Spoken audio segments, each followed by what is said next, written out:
yung kanilang mga matured form ng plants kakaiba yung kanyang itsura, no? Malapit-lapit siya, pero ang pagkakaiba niya is malalaki yung butas. Pero ito, ayan na yung form niya. Before nga, natutuwa ako kasi parang kalahati niya. Sabi ko sa inyo, 8 yung kasya. 1, 2, 3, 4, 5, 6, 7, 8. Puting-puti yung kanyang ano. Minsan may mas maputi pa dito. Ito kasi parang may yellow-yellow, ano. Hello everyone! This is Sir Misunabi ni Dino Park and Eco Garden, and welcome back sa ating YouTube channel. And for today's video, ano ba gagawin natin? Kakamustahin lang natin yung isang uri natin ng halaman, ano. Actually, marami kong collection nito. Before talagang iniipon ko yung iba't ibang varieties, ano. Pero sa katagalan, may ibang sumuko, may ibang namatay. Pero meron din naman na nanatiling maganda at malaki, no. Pero ngayong araw na to, kumustahin natin sila, no? Ang tinutukoy ko pong halaman ay monstera, no? Ang mga monstera nating halaman, magaganda yan, ano? Kilala sila dun sa pagiging authentic dahil po dun sa mga butas ng kanilang mga dahon, ano? At yung mga hiwa-hiwang mga dahon nila, yan yung nagsisilbing elegante, maganda at kakaiba, no? Kaya naman, paboritong houseplants. Ngayong araw na to, tara, samahan nyo ako. Tingnan natin yung ating mga monstera. Kaya ako ready na kayo mga ka-MVP. Tutok lang po.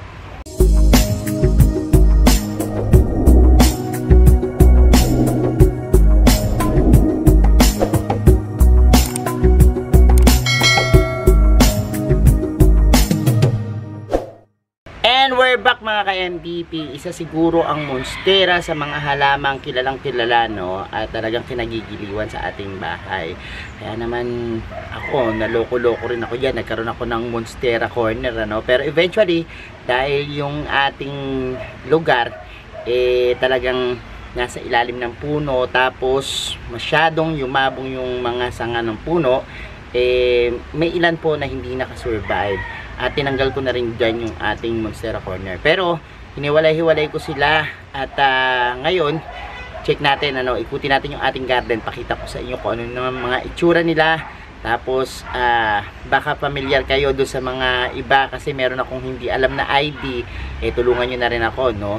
At the same time, doon sa mga naghahanap naman ng talagang aesthetic yung dating na halaman, ito pwede sa inyo, no? Tara. So ito nga yung ilan do sa ating mga monstera, no? Inipon-ipon ko, pinalagay ko dito kasi bala kong tingnan, i-check kung pwedeng i-propagate na or kung ano yung pwede natin gawin, kung ililipat, ito-transfer. Ito yung aking obliqua, no? Ito yung monstera obliqua. Ang monstera obliqua ay mga parang Adansoniae, no? Yung kanyang itsura, no? Malapit-lapit siya, pero ang pagkakaiba niya is malalaki yung butas, at the same time maninipis yung mga dahon, no? Parang ganyan, no? Tingnan nyo, no? Yan, no? So ito yung obliqua, kakaiba rin siya kasi parang mga, kumbaga sa halaman na Adansoniae yung pinakamalalaki, ito yung pinaka skeleton form, no?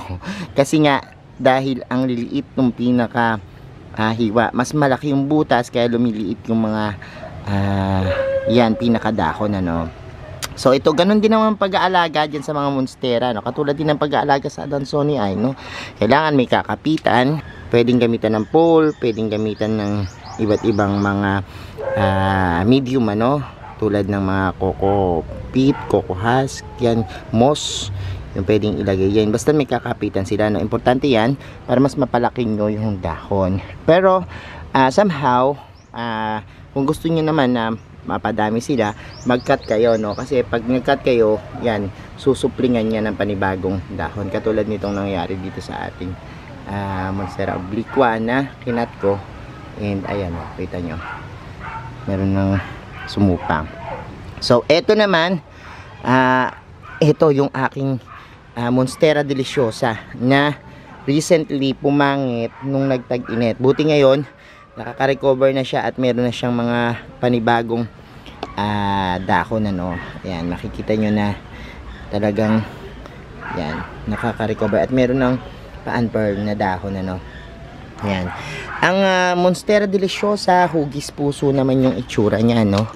Tapos eventually pag maliit pa kasi, nakikita nyo to, wala pang ganong fenestration, walang mga butas, no? Plain lang siya na parang puso, no? Tapos kapag nagmamatured na siya, tsaka lang siya nagkakaroon ng mga mas maraming butas, ano? Yan. So yun yung ating Monstera deliciosa. Pero meron pang mas nilalaki yung kanilang mga dahon, ano? Ako, naranasan ko na umabot na 7 to 8 na kamay ko kasya dun sa dahon, ano? Ito nga, sabi ko nga, yung isa kong Monstera deliciosa dun sa Monstera Corner, naging parang higante, no? Kaya lang, parang dahil pagtagal-tagal niya bumababa yung lupa, na-uproot po yan, ano? Kailangan tampak kayo ng tampak ng lupa. So happy na hindi ko nakita na yung aking Monstera deliciosa parang na-uproot na hanggang sa naninilaw na bulok, nag-root rot, no? Kaya namatay. Eto nga isa na to, buti naka-survive kasi tingnan nyo nangyari sa dako niya. Nung tag-araw na napakahirap ng tubig, talagang maalinsangan, nakaka-apekto yan, ayan, dun sa ating mga dahon, ano, yung alinsangan ng panahon, nagiging parang tuyo, dry, tapos nagiging brown, no? Dapat po alaga sa misting din yung inyong mga monstera para mapanatili yung ganda ng kanilang mga dahon. Meron akong isang monstera dito naman na yan, hindi ko malaman kung anong ID, no? So ikumpara natin, ano, ito yung ating Adansoniae, pero I don't know kung ito, kasi pag nagmamature naman yung aking Adansoniae, parang ganun din naman, no? Ganito rin, parang flat. Ito kasi may kulot-kulot, no? Hindi ko alam kung, I think hindi rin to Amibrium, no? Kasi ibang klase rin yun. Mamaya papakita ko dun sa ating pinaka mga pole doon, meron ako dong Amibrium, hindi naman.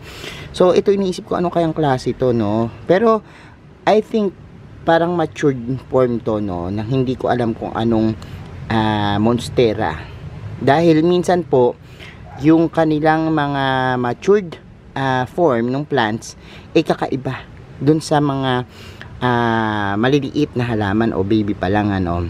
So yung Adansoniae, nakikita ko naman lumaki yan, lumalaki yung dahon nila, and ganyan pa rin, no, yung kanyang mga itsura. Ang tawag nga dito, parang Swiss cheese plants, yan ang tawag niya sa kanya, dahil parang ang keso, yung butas-butas na keso, no, kaya tinawag na Swiss cheese plants, no.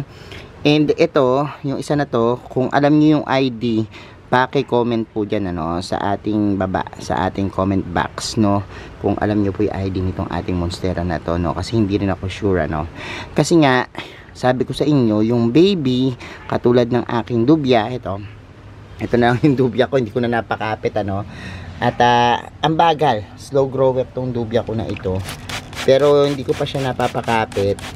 Ito yung nanggaling lamang dun sa dating-dati pa, kasi yung ganito natin is lumaki na.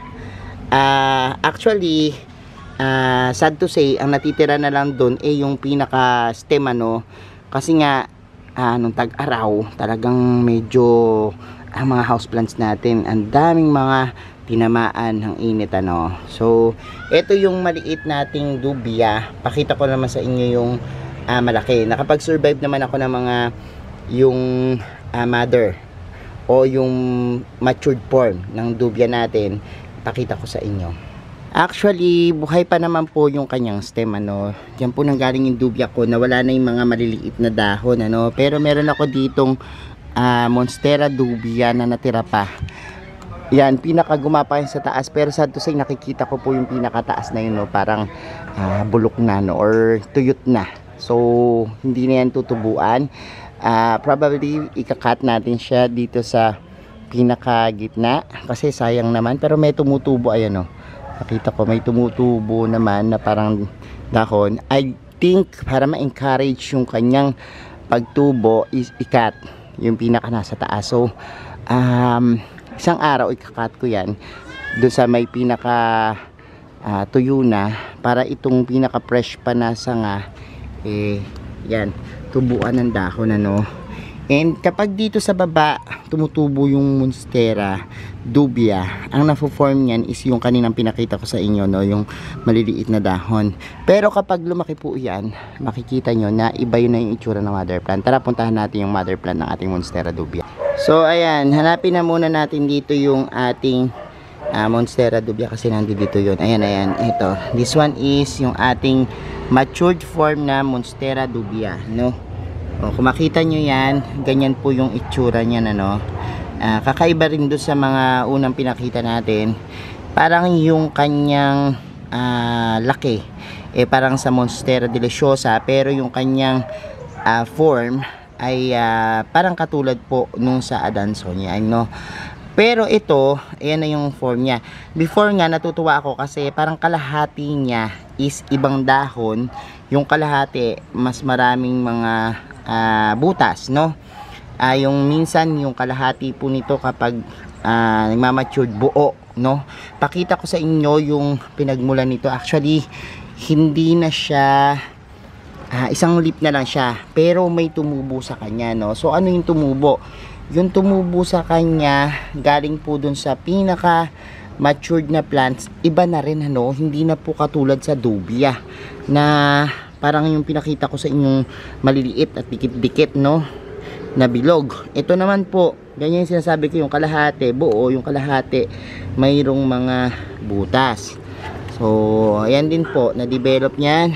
Yan, hanggang dito na. Ayan, gumagapang na pala tong ating dubia, no?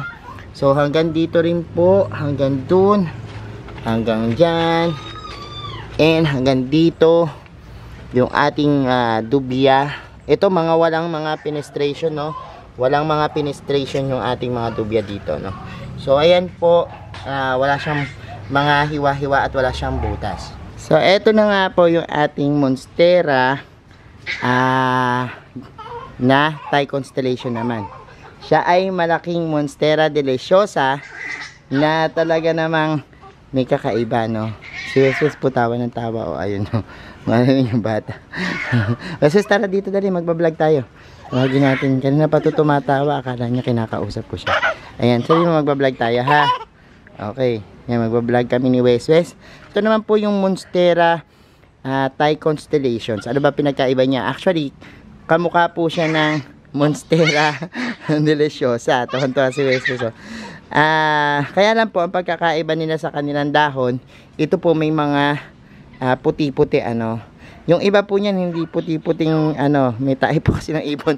Yung monstera deliciosa namin, yung monstera Thai constellation po namin, talagang, yan, na iputan ng ibon dito, no. Kaya lang, hindi pwedeng tanggalin to. Sabi ko, ito yung monstera corner namin. Pero kasi po, itong ating monstera, tingnan nyo po yung katawan, no. Yung Thai constellation natin, napakalaki na. Tapos dyan na po, nakadikit na sa puno. Kaya hindi na po namin yung pwedeng tanggalin. Kaya hindi namin pwedeng iiwas dun po sa tain ng ibon, no. So eto yung bago lang din. Sabi ko sa inyo, 8 yung kasya. 1, 2, 3, 4, 5, 6, 7, 8. 8 kamay ko yung kasya dito sa napakalaking dahon ng ating Thai constellations. Maganda po niyan, ito rin. Pag nakita nyo, pag nagde-develop din yung kanyang dahon, sayang nga, dahil dito talagang hindi natin mapigil. Although mayroong mga puno, kaya lang natatampak sa init talaga, no. Ayan yung ating monstera Thai constellation, puting-puti. Puting-puti yung kanyang, ano. Minsan may mas maputi pa dito. Ito kasi parang may yellow-yellow, ano. So, pag ganito lang talaga, medyo mahirap dahil sunugin yung dahon, ano. So ayan pa po yung ating mga Thai constellation, talaga nakapalibot na dyan sa ating mga mango trees, no. Ayan, and eto pa rin po, no, yung ating monstera Thai constellation. So eto na nga yung sinasabi ko kanina sa inyo. Yan yung aking amydrium, no, na monstera na kahawig nung pinakita ko kanina sa inyo, no, yung isang monstera natin doon na parang ganyan din siya, kaya lang medyo curly talaga yun, ano. Ito naman, pagkakaiba nito sa Adansonia, mas makintab at mas dark yung kanyang dahon, ano. Tingnan natin yung matured form kung kamukha nung isa. So ito parang nakukulot din, ano. Hawig siya pero mas kulot yung kanina, no, kaya hindi ko masabing amydrium din yun. Yung isa na yon. So this one, tingnan nyo. Yung itsura niya, iba namang klase. Yung kanyang pinaka dahon po, ng matured form, tingnan nyo, no? Kakaiba naman siya. So ito, gusto kong kumuha ng mga ilang sample, tapos pagtabi-tabihin natin, ano? O gawa tayo ng picture frame na magkakasama yung mga, para ma-compare natin, or pipicturean ko isa-isa, no? Para upload natin sa ating Facebook page, upload natin sa ating iba't ibang social media account sa Instagram, no? Para makita nyo yung pagkakaiba ng ating mga dahon ng monstera, no? So ito yung amydrium na ang taas na, no? Kita nyo, dati pinutol ko lang yan ng maikling-maikli, tapos nagkaroon na po siya ng mga suloy-suloy, ano? At yan, ito yung isa sa mga monstera na gustong-gusto ko rin, kasi ito sobrang kintab din ng dahon nito, no? Lalo na kapag talagang maaalagaan mo yung dahon, sobrang kintab po ng dahon niya. Tapos kakaiba, para siyang yung sa Florida Beauty, yung pinaka konti lang yung ganon, yung pinaka hiwa-hiwa niya, no? So ayan, yun yung ating mga monstera, and madali na maalagaan ng monstera, no? Isa sa mga madaling alagang halaman, kaya lang kapag papalya ka talaga sa mga requirements nila, talagang it's either papangit or mamamatay, ano? Tulad po ng sun requirements, ng light requirements, water requirements, and eto, hindi na ako nagpapataba ng mga monstera, basta mataba yung gamit na lupa ko, okay na okay yan. So, ayan mga ka-MDP, napanood nyo na po yung mga updates natin sa ating mga alagang monstera, no? At nakakatuwa dahil yung iba talaga malalaki na, yung iba yumabong na, yung iba na-propagate na natin na padami, no? So, ayan, sa susunod, ibang halaman naman yung kukumustahin natin, ano? Para makita nyo pa yung iba kong mga plant collections, ano? Sa mga hindi pa po nagsasubscribe, kung bet na bet nyo po itong usapan, Plants and Gardening, mag-subscribe na po kayo, no po. Huwag nyo pong kalimutang i-hit yung notification bell para laging updated sa aming latest uploads. Pati po sa iba't iba nating social media accounts, sa ating TikTok, Instagram, Facebook pages. Search nyo lang po, Hermy Sunaho or Mini Dino Park and Eco Garden. Yan, makikita nyo na po na yan, ha. Salamat sa lahat na nag-like, nag-share at nag-comment. This is Hermy Sunaho, nagsasabi sa inyo ng Happy Planting! Bye-bye!